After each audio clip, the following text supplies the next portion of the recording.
All right, y'all, welcome to another episode of She Will Not Fall. I am really excited today. Of course, y'all know for season 2, we've been talking about liberation.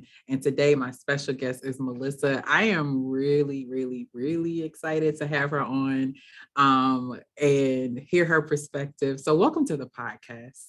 Oh, thanks for having me. It's so good to be with you.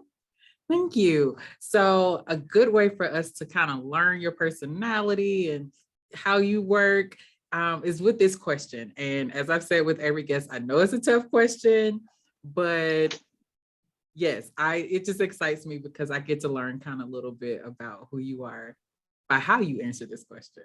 So if you had to describe yourself as a song title or a book title, what would it be and why? Oh, that is such a good question. A song title or a book title? Let's see. I think I'm going to go with It's Going to Be a Good Day. Tribe Called Quest. It's gonna be a good day. Because I love that. I love that song. It feels like it both like acknowledges like the reality of pain and struggle in the community, but it's like now, like right now, like we can like cultivate this like pretty amazing morning and like live deeply in it. So that's what I think I would choose. Yeah. I like that. I really like that. And I really love that song too. Yeah, it's so good, right? I play the clean version on the way to school with my kids a lot of the mornings. Because every time I listen to it, like it makes me feel better. Like, yeah. Especially if I'm down, I'm like, it's gonna be a good day. Yeah, that like the children choir in there. I love that song. It's so good. It's so great. Yep. It's great. Yep. So this season we are talking about liberation, and though I know that there is a communal definition that people can have around liberation for groups of people, and liberation can look different for different groups of people. I always like to start with the person first, though. So, what does liberation mean to you personally, and how do you define it? That's a great question. Yeah, Mary, you probably know that a lot of my work is with people who are victims of the carceral system, and so when I hear the word liberation, I think about Rhonda, one of our friends from the North Carolina Correctional Institute of Women, who was recently liberated from prison, right? And this, and in being liberated from prison, was also experienced this liberation from the sort of the social order that led to her being imprisoned. And so for a lot of the people we spend time with, are sort of both of those things: the recognition that harms have been done and need repair, but also that they are survivors of harm, right? So many of the women we work with are survivors of intimate partner violence, of violence against them when they were children, coping mechanisms from just entrenched generational poverty, and that's like the pipeline into the prison system. And so to watch the sort of liberation happen on two fronts, to meet someone outside of prison, and to receive them back into community, that's what comes to mind for me when I think about liberation. Yeah, that's amazing. So can you walk us through a little bit more about the work that you're doing? Because it's really important work. So can you just expound a little bit more about the work that you're doing? Yeah. So our church is a partnership with the women's prison here, just a couple miles from our church, through Interfaith Prison Ministry for Women, and we love that ministry. But I often say it's sort of it's a way for us to build relationships and introduce people to a system that needs to be destroyed. Right? It doesn't take long from being a volunteer, from being someone who shows up on the inside for women to see that this is a system that is made for destruction, that breaks people down, that is about punishment and retribution, has nothing to do with healing or addressing the harms that have caused the situation to happen. And so, instead of just thinking of it as sort of direct service to women in prison, I think of it as a window into advocacy and to making space for the women who are a part of our lives to be heard, and for us then to advocate for them in the ways that they want us to do from our position of power. That's really good, because and honestly, when I thought about liberation, that's a piece that I think that I was missing, is that system. And there's so much liberative work that needs to be done to uproot that system. And a lot of it is entrenched in racism. A lot of it is entrenched in sexism in a lot of ways. So that was a piece that I missed. And I think this is so brilliant that you're doing this work and that you brought it up. And now that we're talking about the prison system and the ways in which it is oppressive in so many different factors, as you've been in this work, what are some things that you've seen or things that you can give us of how we can really knock down these systems of oppression and systems of power, and to get rid of a lot of the harm that is being done in this space? Yeah, that's a great question. And one of the important places of growth for me as an abolitionist has been in thinking about what grows up in the place of the things that are taken away, and actually how those things can happen simultaneously. And I really think that's what has continued to keep me in this very hard work. Because if you are like, I mean, even, we're talking right now as Judge Jackson is facing these hearings. And I think we just hear over and over again, right? Oh, because you considered the humanity of someone who did harm, you're soft on crime, right? Like, it is very hard to get people to empathize with people who have done harm, right? It's incredibly difficult work.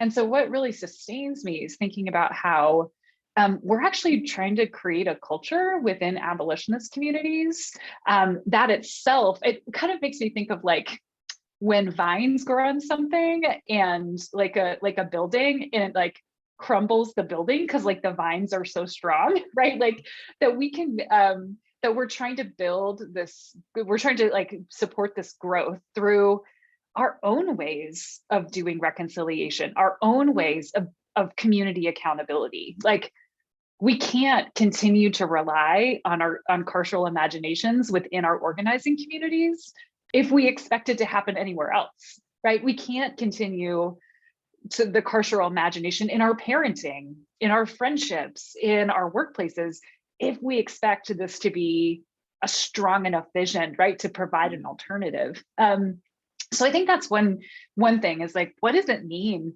to take harm seriously, accountability seriously, and to provide roads back for repair and return. Yeah. And then like the other side of this, like at the same time, how do we take things down? I'll just say the carceral system is very vulnerable right now after COVID. So our prison system, nobody wants to work there, right? There's this massive shortage of people who want to work in the prisons. We already know from some of these programs that did early release that the crime rates didn't shoot up because of reoffense, right? Like those people went back to their communities and they were supported and cared for, right? And so I really do think that if people are interested in this work, now is really the time to say, let's have a different conversation. Before we just go back to the way things used to be, what is it we really want? What we really want is for everyone to be safe, right? Safety is important. We really want to have a community that's safe. So how do we do that without relying on what is clearly not working, which is punishment and retribution and isolation? Yeah, that's really good. I'm going to sit with that because I do think it is important to reimagine something new. Right. And I think that's a big part of, like you're saying, uprooting these systems is that there is a new way. And that once we figure out that big question, what is it that we want? Right. And that we can paint what we want and then we work towards what we want. Right. I love that. I want to ask this question because I do understand that this work probably can be very tiring. Maybe sometimes it can be draining in the sense of you want certain results and you're not able to get that. Or sometimes you're just tired of just having to keep fighting and, like all of that. So as a person who is doing abolitionist work and liberative work, what are some ways that you take care of yourself, like in the midst of all of that? Yeah. It's also just mentioned I have 3 children. So, on top of everything else. Yeah, well, one of the places that really does sustain me is the community that works on this with me. That you're not doing this alone, because it is communal work, that you return to people who are also trying to develop sort of different habits about the way life works, about the way community works. And there's a lot of joy in that, right? It's this very hard work. And then you celebrate when there's a win, like when somebody gets out or you pay bail for somebody. Like, I think you really have to live deeply into celebration in the moment, because actually abolition is just like, it's actually like picking up pieces of things along the way, right? It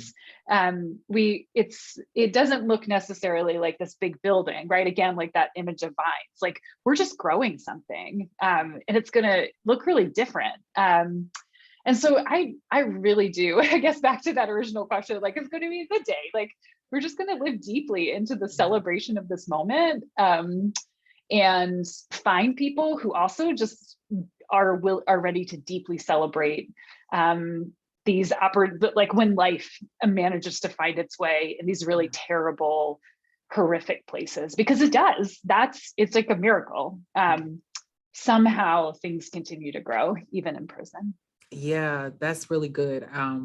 A previous guest, Sharifa, actually, she said something, and it's been like a consistent theme, I think, through this season, which is that liberation is a group project. And I really loved that.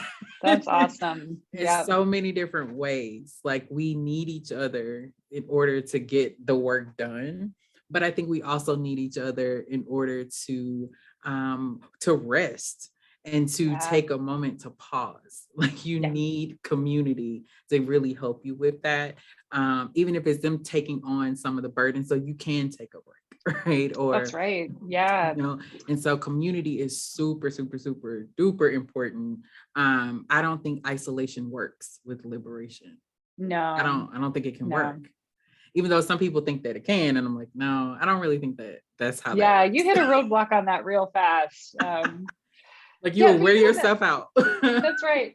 The other thing that makes me think of is, I remember one of the really important phrases for me from the Black Lives Matter movement was that it's a leaderful movement, right? Instead of, which always felt like, you had like a Martin Luther King or a Malcolm X, and it's like, and look what happened to those men's lives, right? And instead you have this group of people who say, we don't actually need to be upfront. Like this isn't about, it's not just about representation. It's about who can we always be finding to put up front? Who can we invite in? Who can we call back into this movement? And then and again, that is the world we want, right? We don't want a world of hierarchy with one person who's charismatic on top. Like, so even the way that movements are thinking about shared leadership and shared responsibility, being able to say, I need to step out right now. Like you've got like 25 leaders right there. You've all done this work together, right?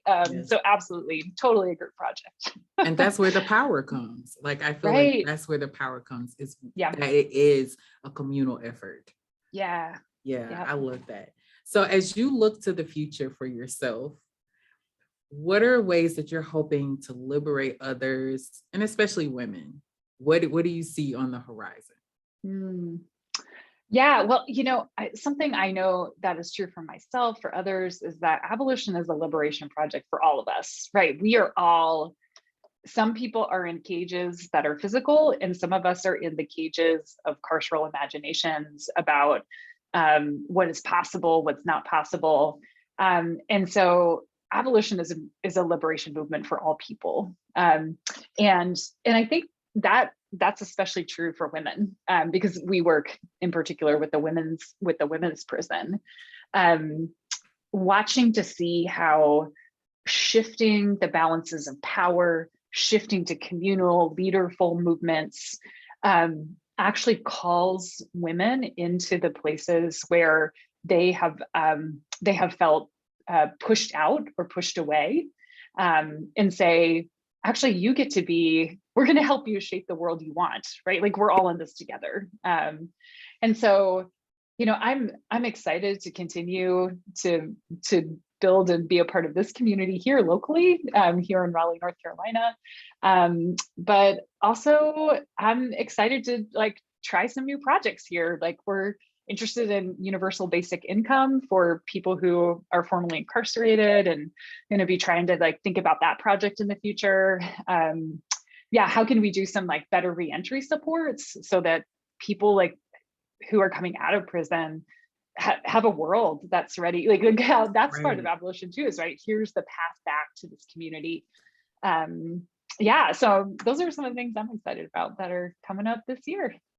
I love it. I love it. So, and I especially love the reconciliation part, because I have seen several people in my community who have come out of prison and no resources, no help. And it's like, no, we should have something in place that is a good transition to help people have a life, to be able to live.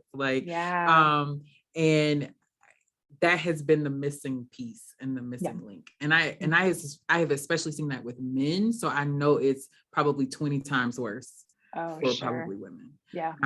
So thank you for the work that you're doing, because it's so important. Do you have any final thoughts that you want to share as we kind of round the turn, just around this topic, or even just the work that you're doing? I would just say that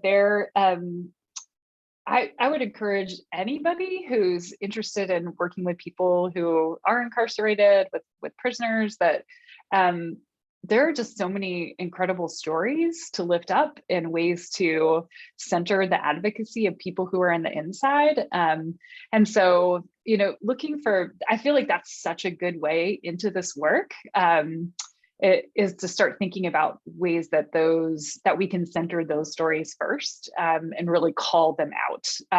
Because one of I think the things that we hear that is the hardest about being in prison is the isolation, not just of physical isolation, but from disconnection from the world. It's does anybody care? And we heard that so much during COVID, right? COVID is just going wildfire through prisons, and people on the inside are does anybody even care how vulnerable we are right now? And so that's why we really do need these relationships to be established, relationships that are not, savior complex, but really are centered on the stories of people who are victims of criminalization. I love that. And thank you for bringing that up, because the two populations that I thought about the most during COVID were homeless and those who were in jail. Yeah. And I think somebody had ran a story that they were begging, literally begging for help and nobody. Yeah. It's just because you're behind bars doesn't mean that your life is not worthy and valuable. Right? Yeah. So I really appreciate you for just taking time out of your schedule for us to have a conversation centered around liberation, centered around the work that you're doing. How can people follow you? How can people support you? All of those things. Yeah, I'm on all the socials, pretty easy to find just by looking up my name. And a newish, I guess, book that came out this year, How to Have an Enemy, Righteous Anger in the Work of Peace, which starts off with why having a conversation about enemies helps us can be understood through the way police interactions happen in our communities. So I think it's one of many great ways to sort of enter into the abolition conversation and hear what folks are up to. I love it. I'm going to have everything in the show notes so everybody can find you, Awesome. Get the book and all of those things. Again, thank you for being here. Thank you for having this conversation. And again, thank you for the work that you're doing, because it is so. Oh, thanks so much. It was great to be here.